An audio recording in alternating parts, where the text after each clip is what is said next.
So next is displacement of a less active metal from its oxide। तो अभी कहाँ से डिस्प्लेसमेंट होने वाला है? ऑक्साइड फॉर्म से। कोई एक ऐसा मेटल है जो कि लेस एक्टिव है बट उसने ऑक्साइड फॉर्म करा है, तो उसकी ऑक्साइड फॉर्म से हम उसको डिस्प्लेस करवा के दिखेंगे। Let's see the example. तो एग्जांपल में हम देख रहे हैं we are having copper oxide and we know that copper is less reactive metal.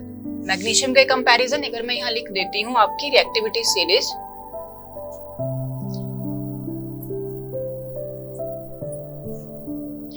Potassium, sodium, calcium, magnesium,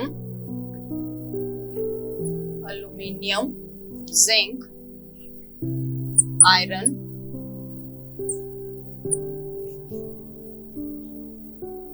than copper.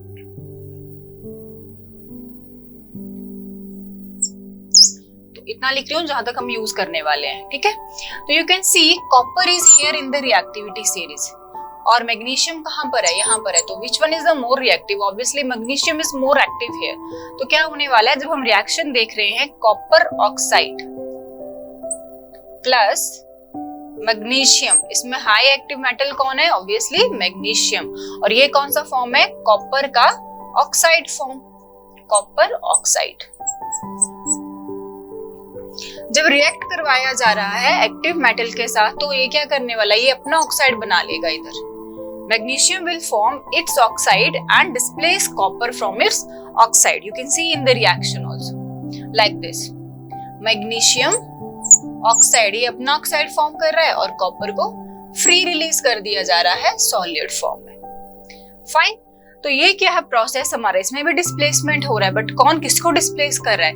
चाहे किसी भी, हमारे पास ये ऐसा नहीं है कि एक्टिव मेटल्स ही ऑक्साइड बनाएंगे। Less active can also form oxide. से कॉपर ने ऑक्साइड बनाया बट अब ऑक्साइड फॉर्म में भी अगर हमने प्योर कॉपर निकालना है तो हम इसका रिएक्शन करवा देंगे एक्टिव मेटल के साथ और एक्टिव मेटल क्या करेगा? खुद ऑक्सीजन से रिएक्ट हो जाएगा और क्या बना देगा हमारे पास? अपना ऑक्साइड। जैसे magnesium oxide plus copper release हो गया। और यहाँ पे भी वैलेंसीज आप चेक कर सकते हो। मैंने बताया था कि कैसे कंपाउंड फॉर्म करते हैं, हम कैसे समझेंगे। कॉपर का वैलेंसी +2 रहता है, ऑक्सीजन -2, मैग्नीशियम +2। तो यू कैन सी हियर हमारे जो भी कंपाउंड बने डायरेक्ट सिंपल रिएक्शन में हमें हमारे प्रोडक्ट मिल गए। We are not need to be balancing with this. हमें बैलेंसिंग नहीं करना पड़ा इसमें। फाइन। क्यों नहीं करना पड़ा? बिकॉज सबका जो कंबाइनिंग कैपेसिटी है, बॉन्ड फॉर्म करने का कैपेसिटी है, दैट इज सेम। ये भी 2 बॉन्ड बना रहा है इसके, ये भी 2, यहाँ पे 2 सेम चीज आ रहा है। तो that's why this is not required to be balanced. Next example if we can C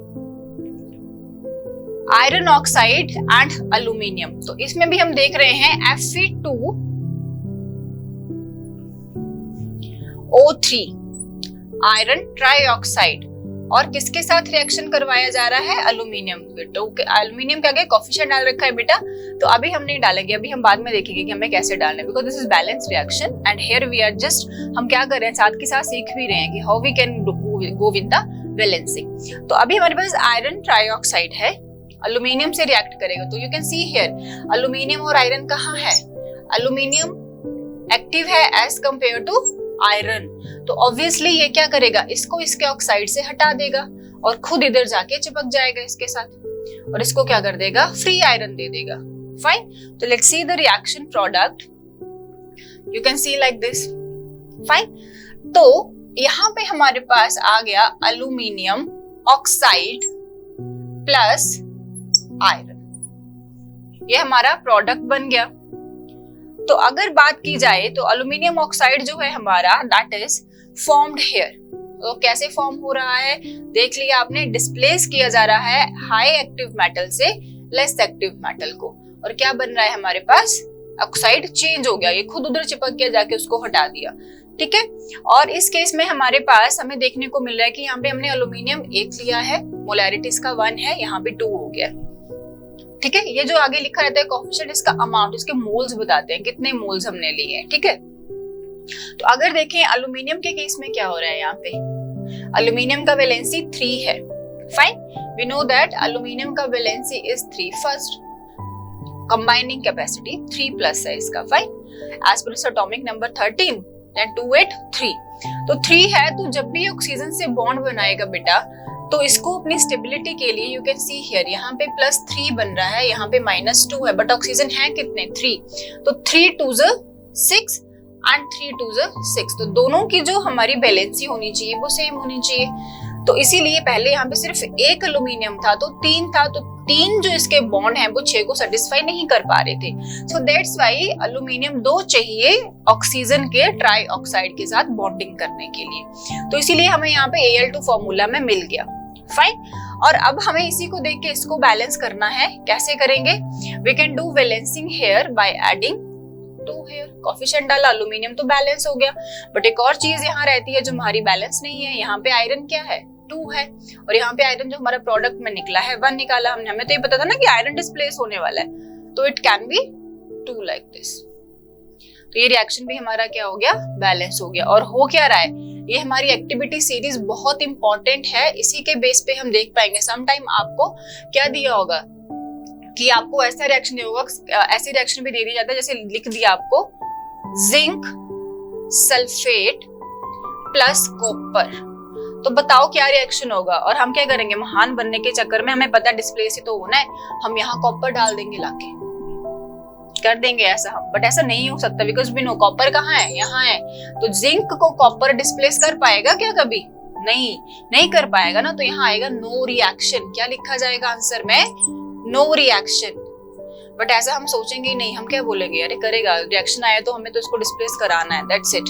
but no, it will be wrong. हमें देखना पड़ेगा, रॉन्ग नहीं करना है, हमने देखना है कि हमारी सीरीज के अकॉर्डिंग रिएक्शन पॉसिबल है भी या नहीं। सो दैट्स व्हाई ये जो हमारी एक्टिविटी सीरीज है बहुत इंपॉर्टेंट है डिस्प्लेसमेंट के केस में।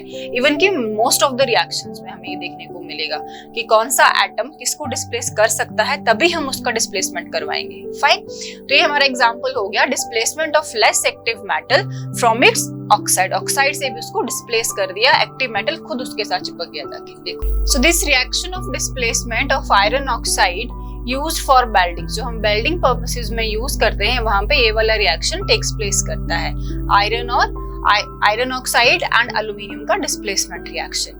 Next is all displacement reactions are exothermic in nature. जो भी हम पढ़ते आ रहे हैं सब चीजें यूज रखनी है, याद रखनी है कि हमने कहाँ उनको अप्लाई करना है। अभी क्या आया हमारे पास, displacement reactions are exothermic in nature. Exo मतलब एग्जिट ऑफ हीट।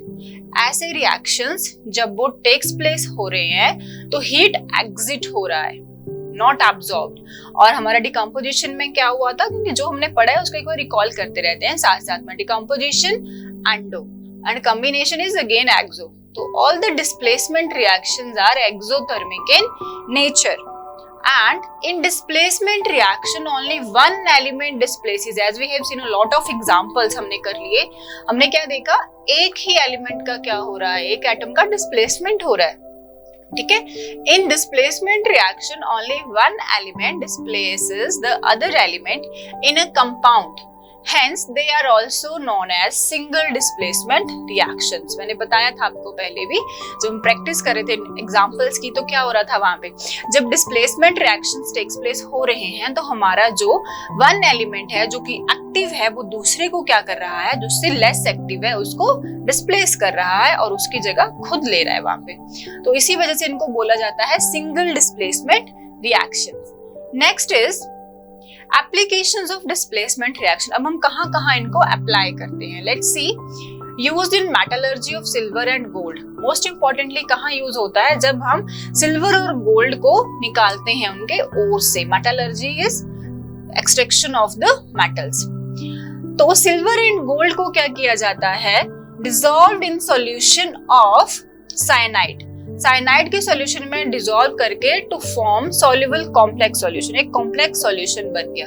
फाइन, उसके बाद क्या किया जाता है, दिस सॉल्यूशन प्लस जिंक, जो ये कॉम्प्लेक्स सॉल्यूशन बना है उसमें जिंक को ऐड किया जाता है। और जिंक क्या करता है, because we know again activity series is applied here.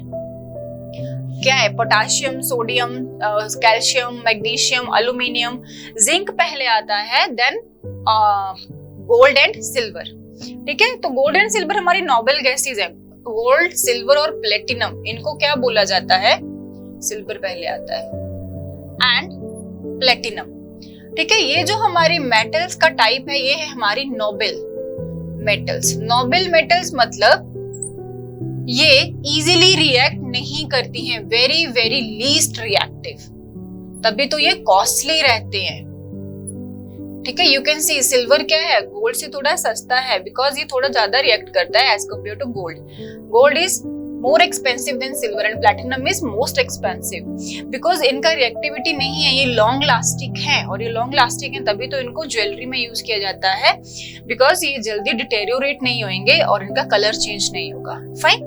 तो जब हमारे पास कॉम्प्लेक्स सॉल्यूशन बना, सिल्वर और गोल्ड हमारे पास मिक्सिंग में मिला ना, कभी भी हमें प्योर फॉर्म नहीं मिलता किसी भी मेटल का, तो उसमें एक साइनाइड ऐड करके उसको डिसॉल्व में घोला, डिसॉल्व करा उसको साइनाइड में, और उसके बाद एक सॉल्युबल कॉम्प्लेक्स बना, और उस सॉल्युबल कॉम्प्लेक्स को जब जिंक से रिएक्ट करवाया गया तो डिस्प्लेस कर दिया उसने सिल्वर और गोल्ड को वहां से।